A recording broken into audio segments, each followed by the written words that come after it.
Assalamualaikum warahmatullahi wabarakatuh. Innal hamdalillah nahmaduhu wa nasta'inuhu wa nastaghfiruh wa na'udzu billahi min syururi anfusina wa min sayyiati a'malina. Man yahdihillahu fala mudhillalah wa man yudlil fala hadiyalah.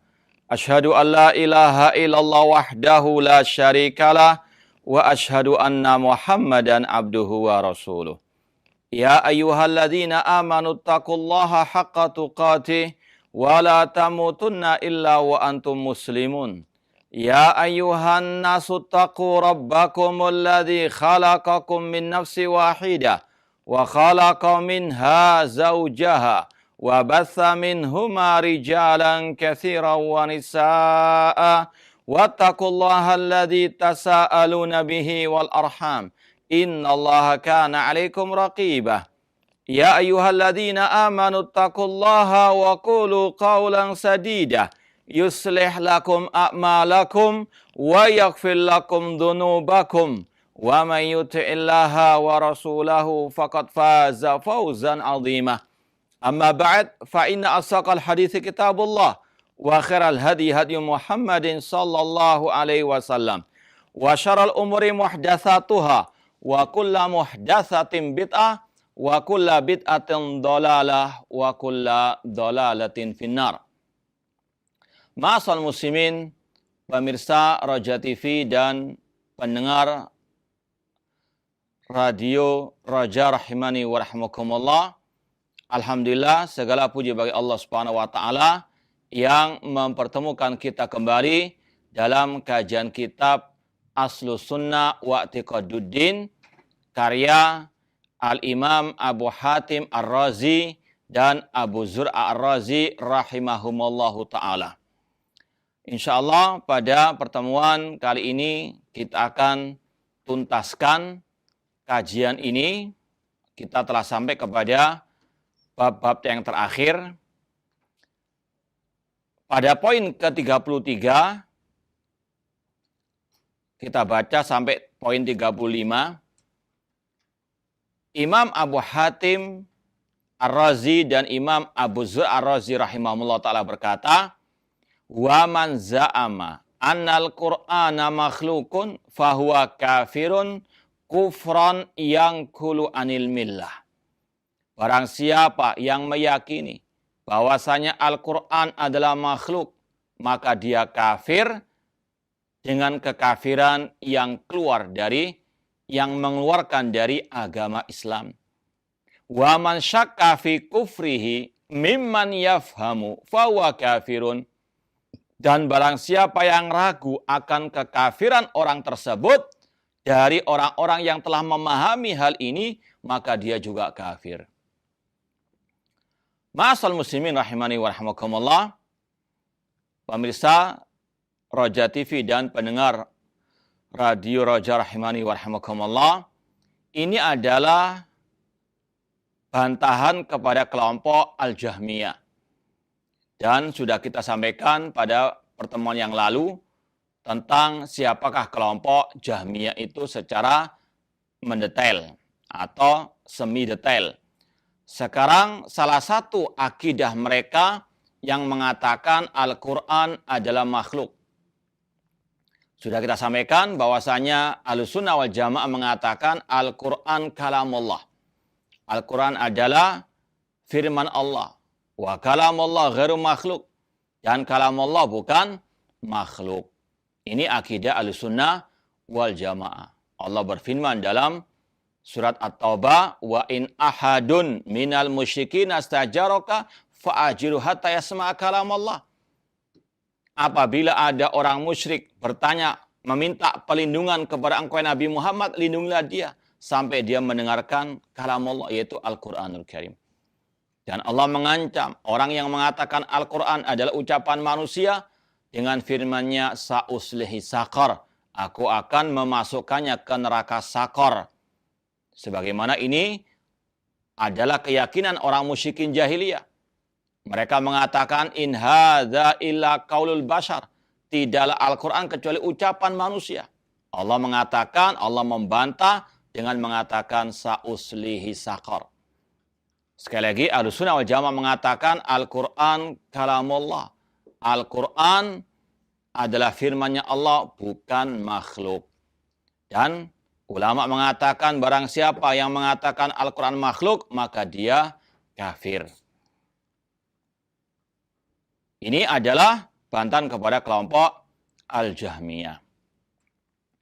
Tetapi sudah kita sampaikan, pengkafiran secara umum itu seperti ancaman-ancaman dalam Al-Quran yang secara umum tidak bisa langsung diterapkan kepada individu-individu tertentu sampai terpenuhinya syarat-syarat pengkafiran tersebut dan dihilangkan penghalang-penghalangnya. Seperti misalnya ketika Allah mengancam, wa may ya'sillaha wa rasulahu wa yata'adda hududahu yudkhilhu nara. Barang siapa yang memaksiati Allah dan Rasul dan dia melampaui batasan Allah, maka dia dimasukkan ke dalam neraka. Ini hukum ancaman secara umum. Tidak bisa langsung kita menvonis orang berbuat maksiat pasti masuk neraka. Apalagi ini berkaitan dengan urusan akhirat. Demikian pula kata para ulama seperti kata Syekhul Islam Taimiyah rahimahullah, at-takfirul am kal wa'idil am. Pengkafiran secara umum itu seperti ancaman secara umum. Tidak bisa langsung diterapkan kepada individu tertentu. Secara umum, ulama mengatakan barang siapa mengatakan Al-Quran makhluk, maka dia kafir, keluar dari Islam. Tetapi kalau ada seandainya si B, si C, dari individu kaum muslimin yang mengatakan demikian, tidak boleh langsung dikatakan pelakunya, orangnya kafir. Tapi secara umum boleh. Ucapannya kufur. Orang yang mengatakan Al-Quran makhluk, dia kafir secara umum. Tapi individunya harus diterapkan lagi syurutut takfir. Makanya dahulu Imam Ahmad rahimahullah, meskipun beliau mengatakan secara umum Al-Quran, kalamullah yang mengatakan Al-Quran makhluk, maka dia kafir. Tapi ketika ada penguasa yang mengatakan Al-Quran makhluk, bahkan menjadikannya sebagai undang-undang dasar negara tersebut, bahkan menyiksa para ulama, orang-orang yang mengatakan Al-Quran kalamullah, tetapi Imam Ahmad tidak mengkafirkan penguasa tersebut. Ini kaidah Ahlussunnah wal Jamaah yang telah dipraktekkan, diterapkan oleh Imam Ahmad rahimahullahu ta'ala. Dari sini juga kita mengetahui bahwasanya ada perbuatan, ada ucapan, ada keyakinan yang bisa membatalkan keislaman seseorang. Makanya setiap muslim-muslimah wajib belajar, terutama tentang akidah. Akidah Rasul, akidah para sahabat Rasul. Agar jangan sampai jatuh ke dalam pembatal-pembatal keislaman tersebut. Karena apalah artinya, salatnya, puasanya, zakatnya, hajinya, sedekahnya, umrohnya, kalau dia melaksanakan pembatal-pembatal keislaman tersebut. Harus paham apa saja pembatal-pembatal keislaman. Di antaranya mengatakan Al-Quran adalah makhluk. Kemudian dari ucapan Imam Ahmad di sini, atau afan ucapan Imam Abu Zur Ar-Razi dan Abu Hatim Ar-Razian rahimahumullah ta'ala, kita mengetahui ada dua bentuk kekufuran. Kekufuran yang mengeluarkan dari Islam, seperti tadi mengatakan Al-Quran makhluk, dan ada pula kekufuran yang tidak mengeluarkan dari Al-Islam. Seperti ketika Abdullah bin Abbas radhiyallahu anhuma mentafsirkan surat Al-Maidah ayat 44, wa man lam yahkum bima anzalallahu faulaika humul kafirun. Barang siapa yang tidak berhukum dengan hukum Allah, maka mereka kafir. Kata Abdullah bin Abbas, kufrun la yangkulu anil millah. Itu kekafiran yang tidak mengeluarkan dari al-Islam. Orang yang berhukum dengan selain hukum Allah, tapi dia dalam hatinya meyakini hukum Islam, hukum Allah yang wajib dia terapkan. Cuma mungkin karena nafsu syahwat, karena kedudukan dan seterusnya, dia berhukum dengan selain hukum Allah, maka ini kata Abdullah bin Abbas, kufur yang tidak mengeluarkan dari al-Islam. Kemudian Imam Abu Zur'a Abu Hatim Ar-Razian rahimahullah ta'ala berkata, wa man syakka fi kufrihi mimman yafhamu fahuwa kafir. Barang siapa yang ragu akan kekafiran orang yang mengatakan Al-Quran makhluk, maka dia juga kafir. Tapi di sini diikat dengan kata-kata mimman yafham. Artinya orang itu sudah paham betul. Ijma' ahli sunnah yang mengatakan Al-Quran makhluk maka dia kafir. Kalau orang itu ragu akan kekafirannya maka dia juga bisa kafir. Na'udzubillah min dzalik. Maka sekali lagi masalah akidah seperti ini harus betul-betul dipahami oleh kaum muslimin. Meskipun harus juga kita pahami yang berhak menjatuhkan vonis kafir kata para ulama adalah para ulama-ulama atau hakim-hakim di pengadilan syariat. Bukan penuntut ilmu biasa, bukan da'i, bukan ustadz yang mereka jauh dari keilmuan para ahli ulama. Karena memang sebagaimana kata Imam Al-Qurtubi, babut takfir, babun khatir. Bab kafir mengkafirkan itu bab yang sangat berbahaya. Aqdama alaihi katsirun minan nasi fasaqatu. Banyak orang yang berani-beraninya mengkafirkan kaum muslimin, maka mereka pun jatuh ke dalam dosa. Wa tawaqqafal fuhul fasalimu. Adapun para ulama mereka sangat berhati-hati.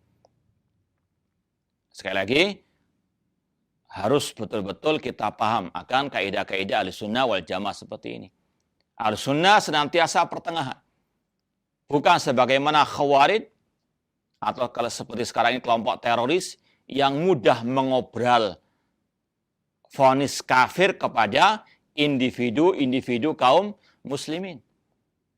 Tapi Ahlussunnah juga bukan seperti kelompok Murji'ah yang mereka mengatakan selama orang itu telah mengucapkan 2 kalimat syahadat, maka selamanya dia sempurna imannya. Tidak akan mungkin ada yang bisa melemahkan atau membatalkan keislamannya. Na'udzubillahi min dzalik. Ahlussunnah pertengahan. Di sana memang ada pembatal-pembatal keislaman. Tapi masalah menvonis orang perorangannya, ini adalah wewenang tugas para ulama atau hakim-hakim di pengadilan syariat. Kemudian Imam Abu Zur'ah dan Imam Abu Hatim Ar-Razian rahimahumullahu ta'ala pada poin ke-34 melanjutkan lagi pembahasan tadi dengan mengatakan wa man syakka fi kalamillahi fawaqafa fihi syakkan yaqulu la adri makhlukun am ghaira makhluk fahuwa jahmiyun. Barang siapa yang ragu tentang apakah Al-Quran yang merupakan kalamullah itu makhluk atau bukan makhluk, maka dia adalah pengikut kelompok Jahmiyah. Kata para ulama, di antara kelicikan kelompok Jahmiyah, mereka pintar bersilat lidah. Awal mula kelompok Jahmiyah mengatakan Al-Quran makhluk. Para ulama Ahlussunnah tidak tinggal diam. Mereka berbondong-bondong membantah habis-habisan kelompok Jahmiyah. Sampai akidah Ahlussunnah yang mengatakan Al-Quran makhluk, yang sampai mengatakan Al-Quran kalamullah itu betul-betul ditolong oleh Allah Subhanahu wa taala. Kelompok Jahmiyah yang mengatakan Al-Quran makhluk dan akidah mereka tersingkirkan dari masyarakat. Sekali lagi, setelah para ulama Ahlussunnah dengan pertolongan dari Allah berbondong-bondong membantah ucapan Al-Quran makhluk yang disebarkan oleh kelompok Jahmiyah, maka tertolonglah akidah Ahlussunnah yang mengatakan Al-Quran kalamullah bukan makhluk dan yang mengatakan Al-Quran makhluk maka dia kafir. Ini yang betul-betul nampak di tengah-tengah masyarakat. Kelompok Jahmiyah yang sudah tersudutkan, mereka dengan kelicikan mereka bersilat lidah. Mereka tidak langsung mengatakan Al-Quran makhluk lagi, tapi memakai ungkapan lain. Tapi intinya sama, arahnya sama, yaitu mengatakan Al-Quran makhluk. Mereka merubah retorika, merubah ungkapan dengan mengatakan, iya betul, Al-Quran kalamullah. Tapi apakah kalamullah itu makhluk atau tidak? Aku tidak tahu, wallahu a'lam. Itu yang harus kita pahami. Ahlus sunnah harus cerdik. Mereka ahlul bidah ini, kelompok hawa nafsu ini, mereka pintar bersilat lidah. Ketika dibantah, mereka pindah ungkapan, pindah retorika. Ya, kadang mereka ini seperti serigala berbulu domba. Mereka ini kadang seperti bunglon. Ya. Padahal retorika yang kedua itu arahnya sama juga, yaitu Al-Quran makhluk. Makanya Ahlus Sunnah pun tidak tinggal diam. Mereka pun cerdik. Di antaranya di sini Imam Abu Hatim dan Abu Zur Ar-Razian mengatakan barang siapa yang ragu, siapa yang tidak mau mengatakan Al-Quran kalamullah, dia bukan makhluk, maka dia juga pengikut kelompok Jahmiyah. Bahkan lebih dari itu, kata Imam Ahmad, al-waqifa syarrul Jahmiyah. Orang-orang yang tipe kedua ini lebih jelek daripada kelompok Jahmiyah yang pertama tadi. Karena mereka seperti tadi, seperti kelompok munafikin. Mereka musuh dalam selimut. Mereka ini serigala berbulu domba. Mereka sangat halus syubhatnya. Maka sekali lagi, bagi Ahlus Sunnah wajib untuk betul-betul waspada, berhati-hati dari makar-makar licik mereka. Kata Imam Abu Zur dan Abu Hatim Ar-Razian, barang siapa yang ragu apakah kalamullah, Al-Quran itu makhluk atau bukan makhluk, dia pengikut kelompok Jahmiyah. Wa man waqafa fil Qur'an jahilan ullima wa buddi'a wa lam yukaffar. Adapun yang dia tidak tahu apakah Al-Quran itu makhluk atau bukan makhluk karena kejahilannya, jahilan. Orang-orang awam ya, tidak paham, maka dia diajari.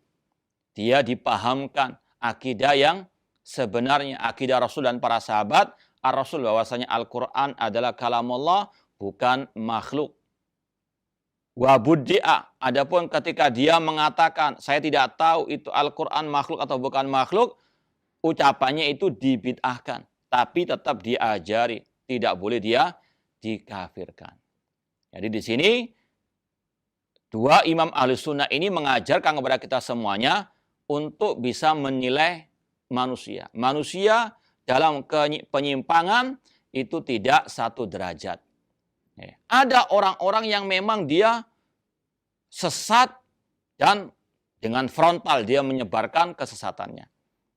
Ada pula yang dengan halusnya dia menyebarkan kesesatannya. Dua-duanya ini wajib untuk diwaspadai. Ya. Bahkan ada pula yang mereka ini pura-pura menyelinap di barisan Ahlus Sunnah wal Jamaah untuk menyebarkan akidah sesatnya. Maka harus waspada. Ya. Tapi ada pula orang-orang yang jahil.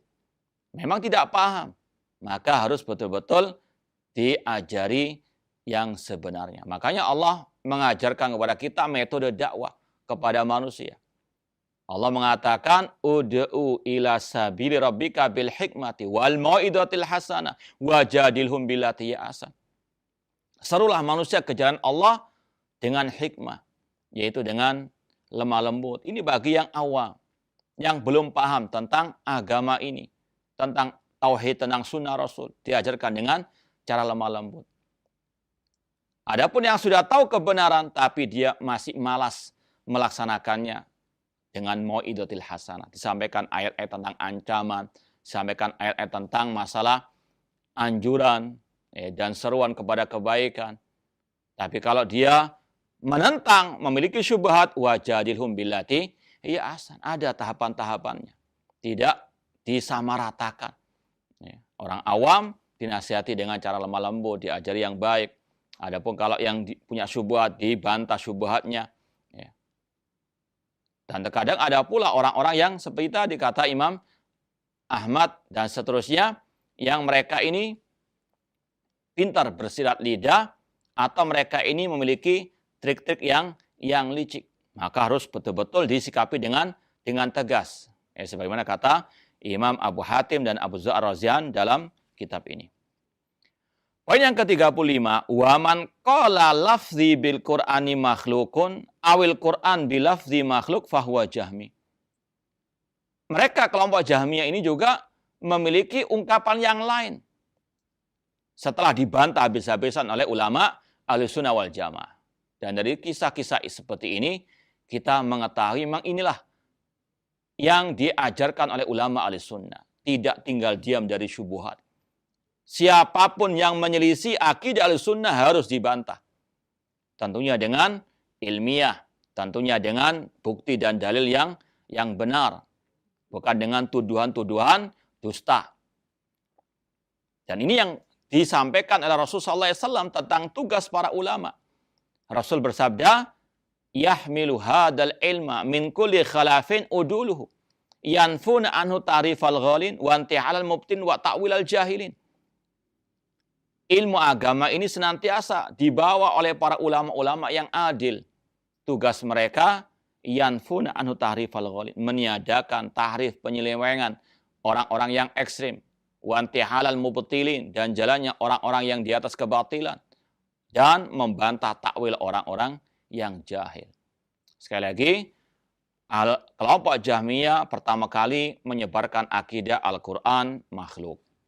Dibantah oleh ulama Ahlussunnah dengan mengatakan Al-Quran kalamullah. Dan kalamullah bukan makhluk. Barang siapa mengatakan Al-Quran makhluk, maka dia kafir.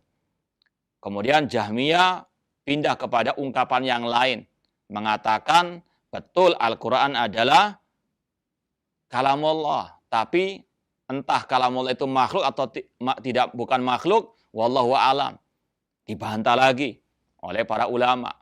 Mereka punya retorika lagi. Pindah kepada retorika yang lain. Tujuannya untuk membuat talbis, menipu umat dengan cara yang halus. Dengan mengatakan bacaan Al-Qur'anku adalah makhluk. Makanya ulama pun tidak tinggal diam, dibantah lagi.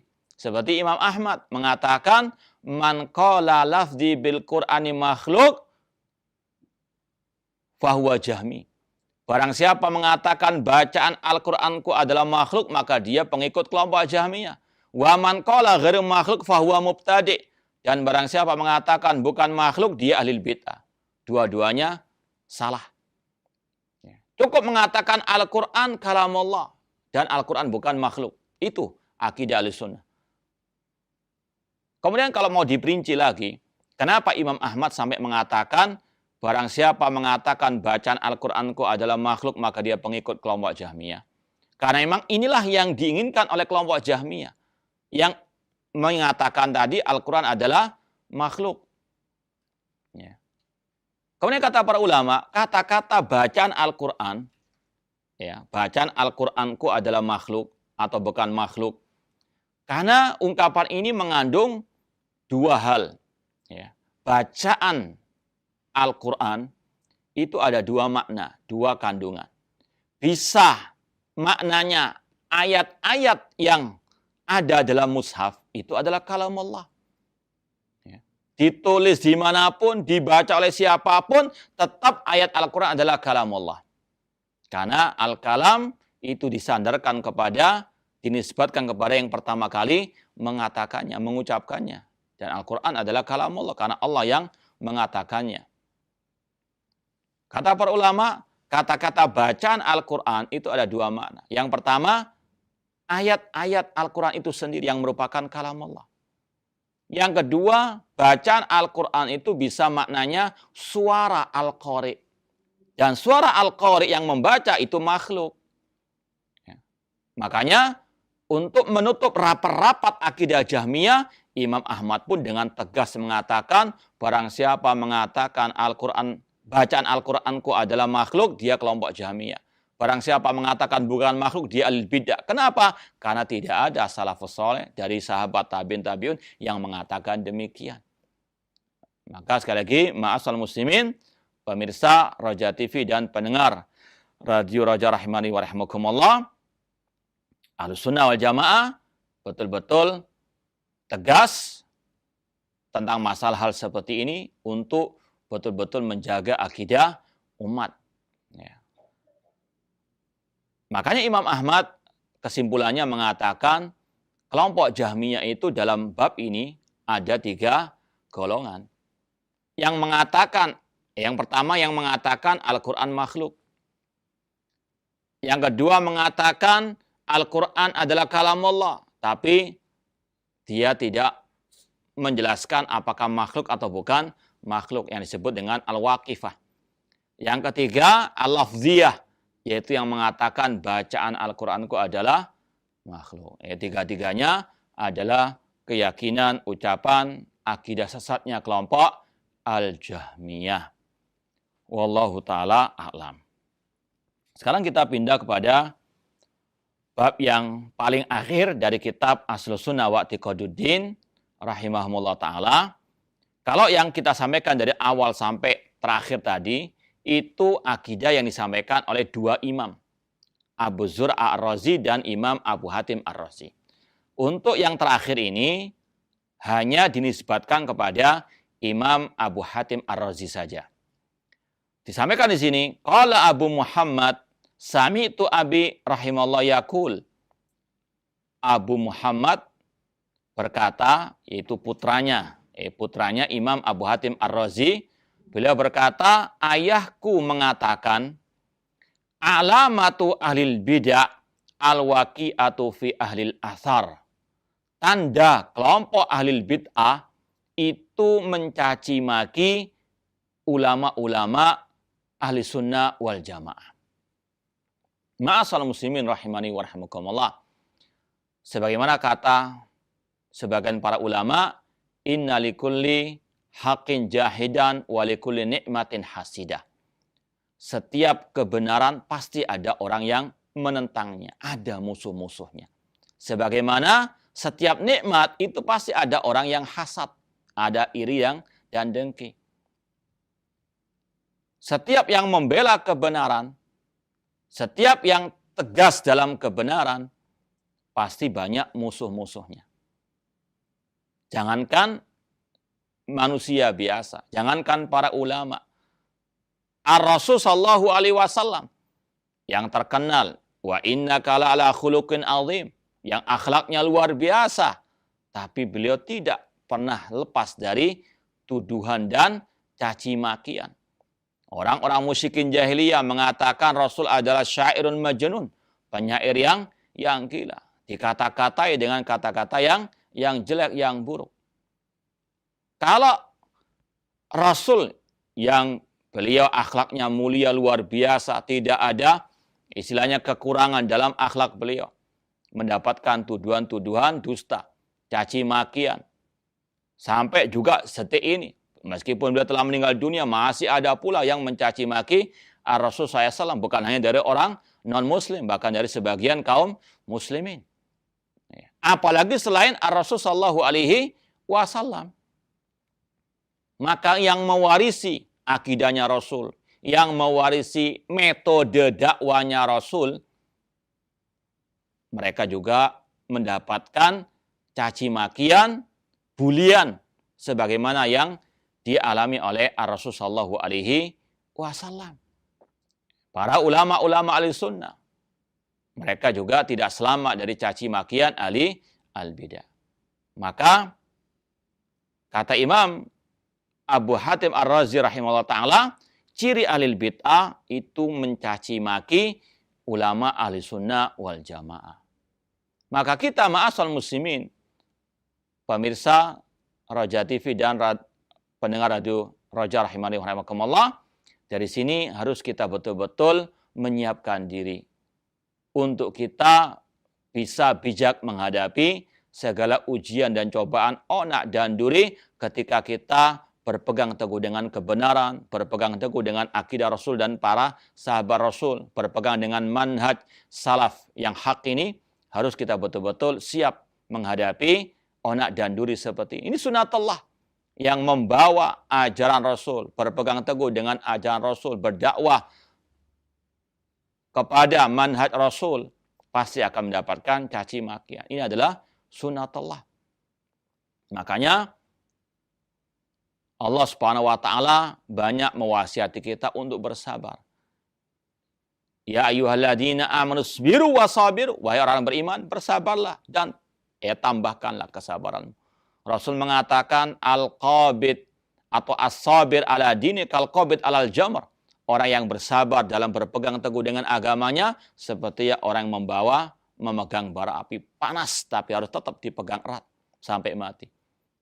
Demikian Pak Rasul mengatakan inna min warikum ayyamas sabar. Sesungguhnya orang-orang yang hidup di akhir zaman nanti itu penuh dengan kesabaran. Inna min warikum ayyamas sabar. Sesungguhnya di belakang kalian akan ada hari yang penuh dengan kesabaran, caci makian. Apalagi di era medsos seperti ini. Banyak komentar-komentar miring, tuduhan-tuduhan dusta. Wajib untuk kita bersabar. Ini salah satu ujian bagi yang berpegang teguh dengan akidah salaf dan dakwah as-salafiyah, dakwah Rasul dan para sahabat ar-Rasul sallallahu alaihi wasallam. Dan sekali lagi ciri ahli bid'ah, kata Imam Abu Hatim Ar-Razi, suka mencaci maki ahli sunnah ataupun ulama-ulama ahli sunnah wal jamaah. Contoh misalnya seperti Syekh Albani rahimahullah ta'ala, yang beliau hidupnya betul-betul digunakan untuk membela sunnah Rasul. Ya, karya-karya beliau sebagai saksi atas akan hal tersebut. Beliau juga membela akidah Rasul dan para sahabat ar-Rasul sallallahu alaihi wasallam. Tapi beliau dituduh sebagai pengikut kelompok Murji'ah. Ini sekali lagi tuduhan dusta. Dan ulama-ulama yang lain juga demikian. Apalagi yang memang tegas kepada ahli bidah, tidak akan selamat dari caci makian dan ujian dari mereka. Namun ini adalah sunnatullah. Ya, Rasul saja mendapatkan ujian seperti itu. Makanya Rasul mengatakan asyadun nasi bala'an al-anbiya sumal amsal fal amsal. Orang yang paling banyak mendapatkan ujian dan cobaan para nabi. Kemudian yang serupa dengan mereka, di antaranya para ahli ulama. Ya. Alamatu alil bidah al-waqi'atu fi ahli al-athar. Tanda, ciri ahli bid'ah mencaci maki para ulama ahli sunnah wal jamaah. Imam Asy-Syafi'i rahimahullah pernah mengatakan tentang ulama yang warasatul anbiya tentunya, illam yakun al ulama auliya Allah fala adri manhum. Jika para ulama itu bukan para wali-wali Allah, aku tidak tahu lagi siapa mereka. Dari sini wajib untuk manusia berhati-hati dari mencaci maki ulama yang betul-betul sekali lagi warasatul anbiya, yang mewarisi akidahnya Rasul, mewarisi sunnahnya Rasul. Bukan ulama bukan ulama jadi-jadian, bukan ulama yang menentang akidah dan manhajnya Rasul sallallahu alaihi wasallam, namun ulama yang warasatul anbiya. Hati-hati dari mencaci maki mereka atau memusuhi mereka. Karena Rasul bersabda dalam hadits qudsi, Allah berfirman, "Man adali waliyan faqad adzantu bil harbi." Barang siapa yang memusuhi wali-waliku, aku akan mengumumkan perang kepadanya. Dan kata Imam Syafi'i tadi, para ulama yang warasatul anbiya itu adalah wali-wali Allah. Dan kata Imam Ibnu Asakir rahimahullah ta'ala, luhumul ulama'i masmumah. Daging para ulama itu beracun. Wa'adatallah fi muntakisiha maklumah. Dan kebiasaan Allah terhadap orang-orang yang mencela, mencaci maki, memusuhi para ulama itu sudah dimaklumi. Yang memusuhi mereka pasti akan mendapatkan siksa cepat atau lambat. Karena Allah tadi dalam hadits qudsi riwayat Imam Bukhari akan mengumumkan perang terhadap orang-orang yang memusuhi wali-wali Allah, di antaranya para ahli ulama. Maka hati-hati mereka-mereka yang menuduh mencaci maki para ulama ahli sunnah wal jamaah, ulama yang merupakan warasatu al-anbiya. Ciri ahli bid'ah al-waqi'atu fi al-athar, mencela ulama-ulama ahli sunnah wal jamaah. Kemudian wa alamatuz zanadiqah, tanda orang-orang zindik. Ya, zindik ini banyak dipakai oleh para ulama untuk gelar ahli bidah, ya, atau yang menyimpang dari akidah Rasul dan para sahabat ar-Rasul SAW. Ciri-ciri zindik, orang-orang zindik, ya memang secara asal zindik ini mirip dengan munafik sebetulnya. Cuma banyak para ulama menyebutnya untuk ahli bidah. Alamatuz zanadiqah, tanda orang-orang zindik, tasmiyatuhum ahlal athar hashwiyatun, yaitu menamai ahlus sunnah dengan hashwiyatun atau hasyawiyah, yaitu orang-orang rendahan yang tidak ada artinya. Jadi ini adalah tuduhan-tuduhan mereka kepada ahlus sunnah wal jamaah.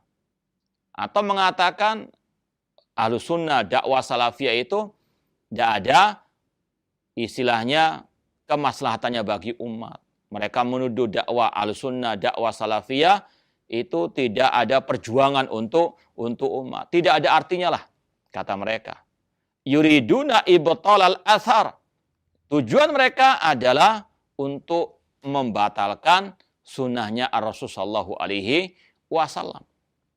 Ya, ketika Ahlus Sunnah wal Jamaah siang dan malam, pagi dan siang hari, ya, mereka berdakwah kepada akidah shahihah, mereka meremehkan. Apalah artinya dakwah akidah shahihah bagi kemuliaan umat? Ya, dakwah tauhid sudah tidak relevan lagi dengan zaman. Dakwah tauhid sudah tidak ada artinya. Naudzubillah min dzalik. Ya. Tujuannya apa? Untuk mereka membatalkan, menentang, untuk mereka menyingkirkan dakwah Rasul sallallahu alaihi wasallam. Ketika mereka berbondong-bondong misalnya ingin memuliakan umat dengan cara mereka masuk kepada area politik.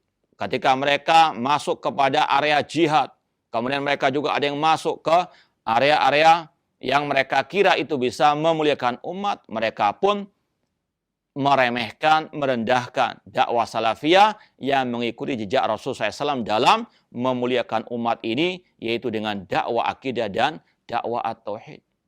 Ya, seolah-olah dakwah akidah dan dakwah itu tidak ada artinya sama sekali. Naudzubillah min dzalik. Padahal inilah yang telah dicontohkan oleh Rasulullah SAW dan para sahabat. Ya, Islam di zaman Rasul, Islam di zaman para sahabat itu di atas semua agama. Kaum muslimin mulia di hadapan dunia. Kaum muslimin pada waktu itu menguasai dua negara dikuasa, Romawi dan Persia. Dengan apa? Dakwah tauhid. Ya, 10 tahun pertama Rasul hanya dakwah tauhid, dakwah akidah shahihah. Ini yang menjadikan umat mulia. Ini yang menjadikan umat menang di atas semua agama. Sebagaimana yang Allah telah janjikan. Wa'adallahu alladhina amanu minkum wa amilus salihati la yastakhlifanna fil ardi kama stakhlafa alladhina min qablihim wa la yumakkinana lahum dinahum alladhi irtadha lahum wa la yubaddilana min ba'di khawfihim amna ya'budunani la yusyrikuna bi syai'a.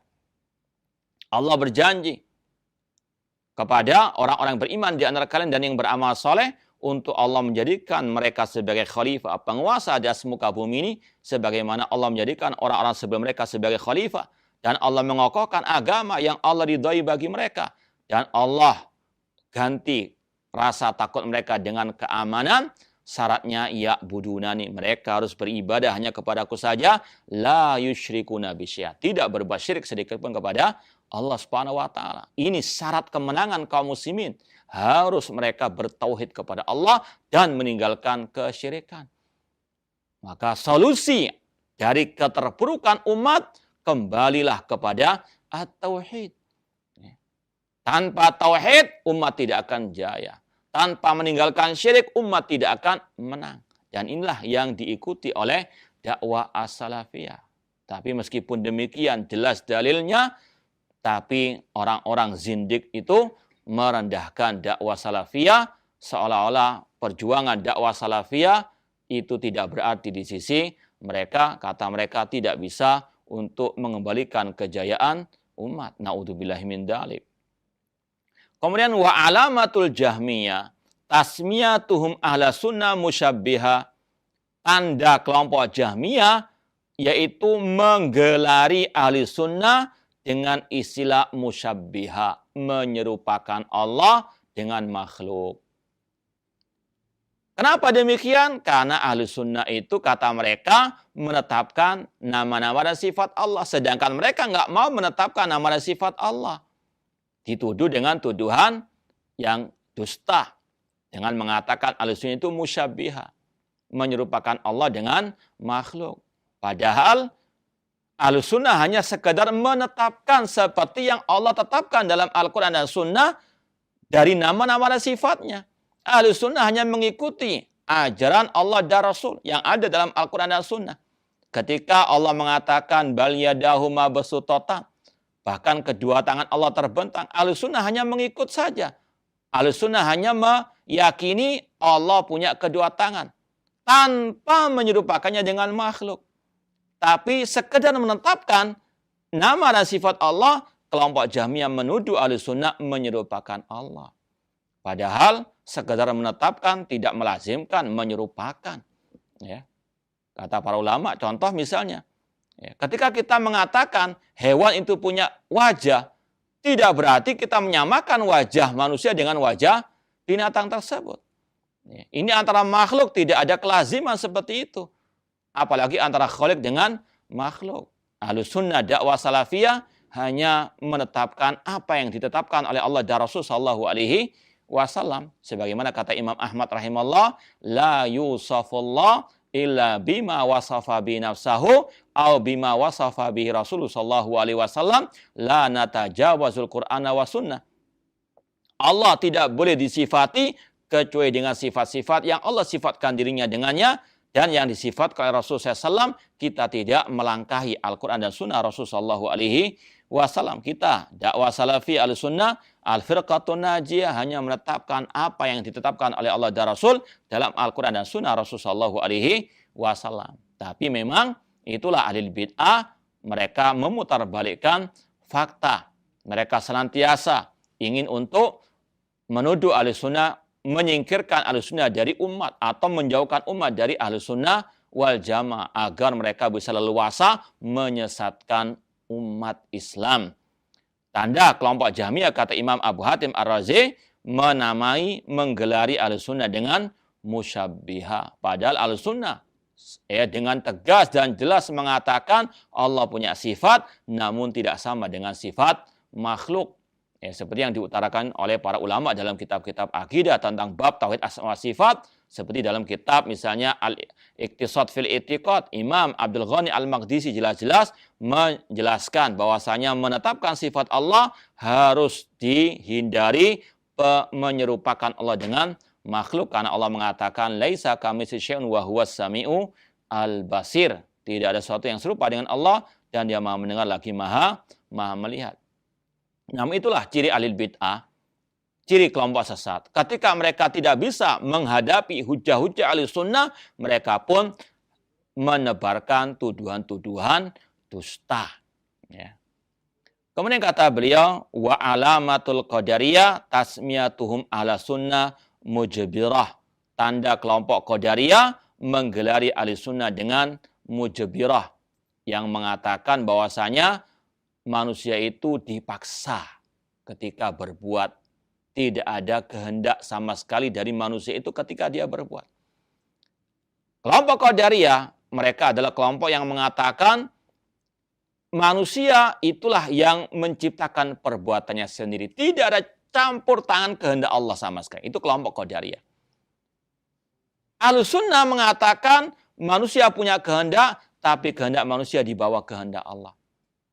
Tapi kelompok Qadariyah menuduh ahli sunnah itu mengatakan manusia itu tidak punya kehendak sama sekali. Ini tuduhan dusta. Memang inilah ciri ahli bid'ah al-kadzib. Suka berdusta. Mereka tidak berkata yang jujur, memutarbalikkan fakta. Sebagaimana di zaman Rasulullah SAW, Rasul yang akhlaknya mulia, yang luar biasa, dituduh dengan syairun majnun. Bahkan dulu ada kisah seorang sahabat Rasulullah SAW, yaitu kalau nggak salah Salman Al-Farisi radhiyallahu anhu, atau Abdullah bin Salam. Ketika beliau masuk Islam, teman-temannya dari kelompok Yahudi, agama Yahudi, pengikut agama Yahudi, ditanya, bagaimana menurut kalian Abdullah bin Salam tadi? Oh, dia adalah manusia terbaik kami. Ya, orang yang paling baik di antara kami. Ketika dikatakan dia sudah masuk Islam, berbalik.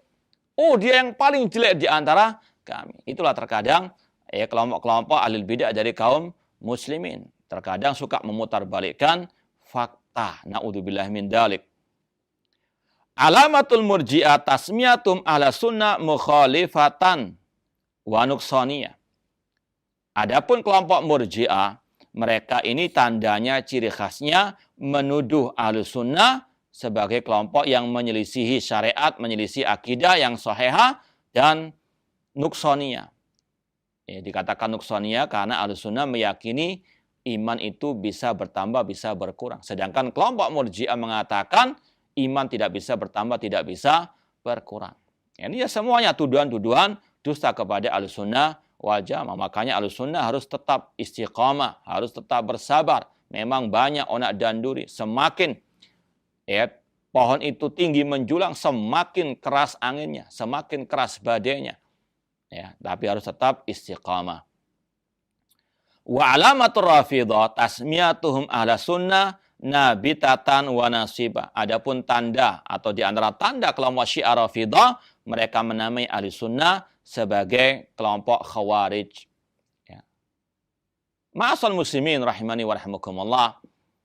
Seorang muslim-muslim yang bijak ketika mendengarkan tuduhan-tuduhan atau tahziran istilahnya, harus dia bisa bersikap yang bijak, yaitu tidak alergi dengan istilah tahziran, tidak pula menolak tahdiran atau tidak boleh berlebihan, tidak boleh alergi. Dilihat anak buktinya. Kalau ada si fulan mentahdir si fulan, menuduh ini kelompok khawarij ataukah tidak, ini harus betul-betul kita timbang dengan timbangan yang ilmiah. Anak buktinya, mana dalilnya. Tidak semua tahdiran ditolak, tidak semua tahdiran bisa diterima. Timbang lagi. Misalnya ahli sunnah mengatakan kelompok ini kelompok khawarij, bukan berarti mereka kelompok Syiah Rafidah. Kalau Syiah Rafidah menuduh dengan tuduhan-tuduhan dusta. Al-bidah demikian, tuduhan mereka kepada sunnah, tuduhan-tuduhan yang dusta. Wala yalhaqu ahla sunnah illa ismun wahidun. Sedangkan ahli sunnah yang sejati, mereka tidak memiliki nama kecuali satu saja, yaitu ahli sunnah. Yang mereka berpegang teguh dengan sunnah Rasulullah SAW, entah dalam masalah akidah, ibadah, akhlak, muamalah, dakwah, dan seterusnya. Wa yastahil anta jama'uhum hadhil asami. Dan mustahil ahlu sunnah itu punya gelar-gelar tadi. Dikatakan hasyawiyah, musyabbihah, mujabirah, nuqsaniyah, ataupun nasibah, dan seterusnya. Ahlu sunnah hanyalah ahlu sunnah yang berpegang dengan sunnah Rasulullah SAW. Meskipun memang ahlu sunnah punya sinonim, punya nama yang sinonim dengan ahlu sunnah. Ahlu sunnah dinamakan ahlul athar, ahlu sunnah dinamakan ashabul hadis, ahlu sunnah dikatakan firqatun najah ta'ifah mansurah as-salafiyun. Tapi satu yang menyatukan mereka, ahlu sunnah hanyalah yang berpegang teguh dengan ajaran Rasul dan para sahabat Rasul SAW dalam semua bidang agama ini. Kemudian, qala Abu Muhammad Abu Hatim Ar-Razi berkata, qala Abu Muhammad sami'tu abi wa Aba Zur'ah. Ini kembali lagi kepada akidah dua imam ahli sunnah, Abu Zur'ah Ar-Razi dan Imam Abu Hatim Ar-Razi. Ya'murani bihijrani al-zaghi wal bid'ah. Bahwasanya Imam Abu Zur'ah Ar-Razi dan Abu Hatim Ar-Razi menyeru untuk menghajar ahli bid'ah dan orang-orang yang menyimpang. Menghajar artinya memboikot, menjauhi kelompok-kelompok ahli bid'ah tersebut. Wa yughallidani ra'yahuma asyadda taghlid, dan mereka sangat keras tegas kepada ahli bid'ah tersebut. Tidak bermesraan dengan mereka atau mendukung mereka atau ikut dalam majelis-majelis mereka. Wa yunkiran wad al-kutub birra'yi fi ghairi athar, dan mereka sangat mengingkari buku-buku, kitab-kitab yang ditulis hanya berdasarkan akal logika semata. Ma'asal muslimin, pemirsa TV Roja dan pendengar Radio Roja rahimani wa rahimakumullah. Allah telah berfirman dalam Al-Qur'an, wa qad nazzala 'alaikum fil kitabi an idza sami'tum ayatil la yukfaru biha aw yustahza'u biha fala taq'udu ma'ahum. Telah diturunkan kepada kalian di dalam Al-Qur'an, jika ayat-ayat Allah dikufuri, ayat Allah diperolok, jangan duduk bersama mereka. Kata sebagian ulama tafsir, yang memperolok ayat-ayat Allah di antaranya adalah ahlul bidah. Maka kita dilarang untuk mendekat kepada mereka, untuk duduk bermajelis ilmu dengan mereka. Ini perintah Allah untuk kita menjauhi mereka. Ya, meskipun nanti ada perincian lagi masalah hijrah ahlul bidah. Cuma secara umum, yaitu kita diperintah untuk menjauhi ahlul bidah, kita dilarang untuk menimba ilmu dari mereka. Karena mereka ini suka mengotak-atik ayat-ayat Al-Quran. Ini sekali lagi merupakan perintah Allah. Bukan kita yang mengarang manhaj seperti ini. Ini perintah Allah. Fala taq'udu ma'ahum, jangan duduk bersama mereka. Demikian pula Rasul SAW mengatakan, man sami'a ahadukum bid-dajjal falyan'anhu. Barang siapa mendengar tentang keluarnya Dajjal, hendaklah dia menjauh dari Dajjal tersebut. Dan kata Imam Ibnu Battah, syubhatnya alil bidah lebih lengket daripada syubhatnya Dajjal. Maka kita juga diperintahkan untuk menjauhi majelis ilmunya ahli al-bidah. Demikian pula ucapan ulama dari kalangan salaf, sahabat, tabi'in sangat banyak sekali. Imam atau Abdullah bin Abbas mengatakan, la tujalisu alal bidah fa inna mujalasatahum mumridatun lil qulub. Jangan duduk dengan ahli bidah, karena duduk bersama mereka ini menimbulkan penyakit dalam hati. Na'udzubillah min dzalik. Maka hati-hati. Ya, ini ada sekali lagi akidah wan manhaj as-salafi. Wa yanhayani an mujalasati ahlil kalam. Mereka berdua, Imam Abu Hatim dan Abu Ar-Razi rahimahullah ta'ala, melarang dari duduk dengan ahlil kalam. Yaitu orang-orang yang menetapkan akidahnya berlandaskan akal semata. Ya. Dalil mereka, apa kata akal mereka, logika mereka.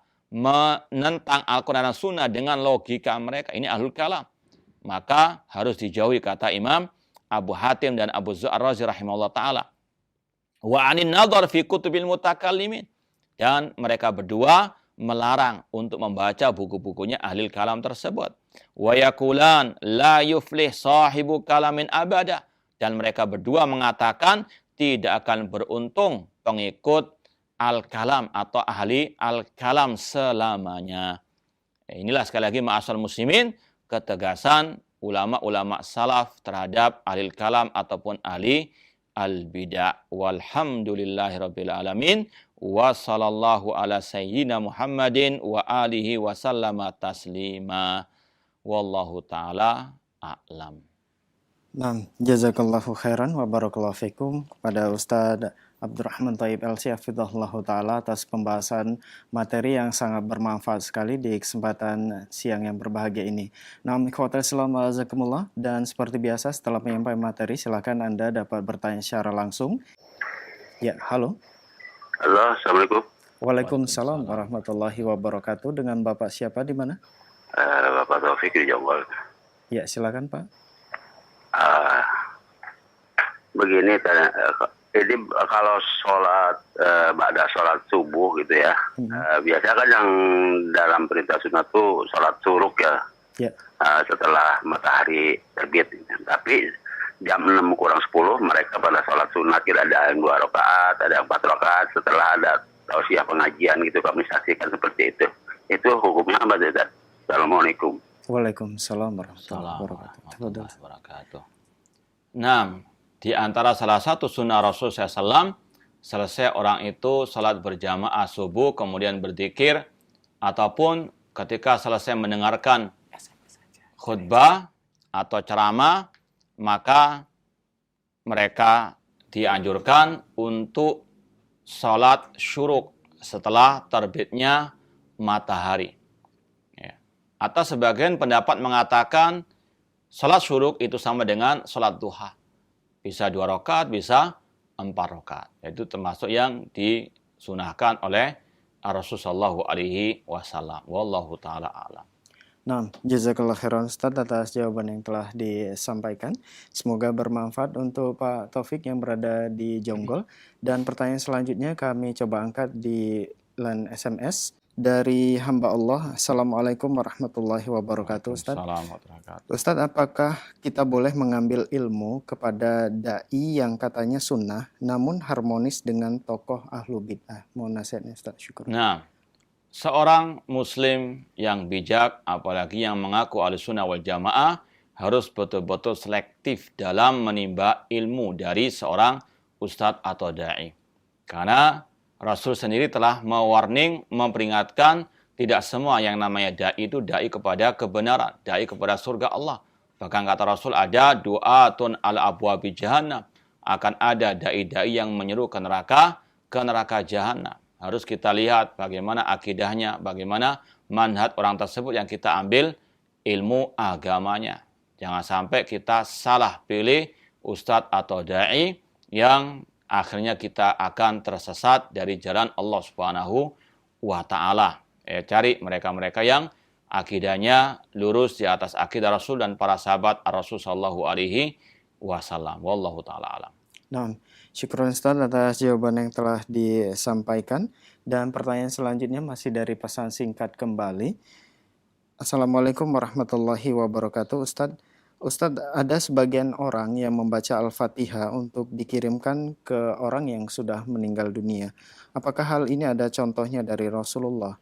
Dan sebenarnya amalan apa yang bermanfaat untuk orang yang sudah meninggal dunia Ustaz? Syukur. Nah, Imam An-Nawawi rahimahullah ta'ala yang bermadzhab Asy-Syafi'i dalam kitab Syarah Sahih Muslim mengatakan bacaan Al-Quran itu menurut pendapat mazhab Syafi'i atau Imam Syafi'i tidak akan sampai kepada orang yang telah meninggal dunia.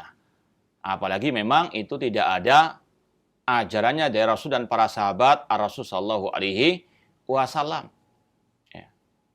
Adapun apa yang bermanfaat bagi yang telah meninggal dunia, Rasul memberikan tuntunan. Di antaranya mengumrohkan atau menghajikan orang yang telah meninggal dunia.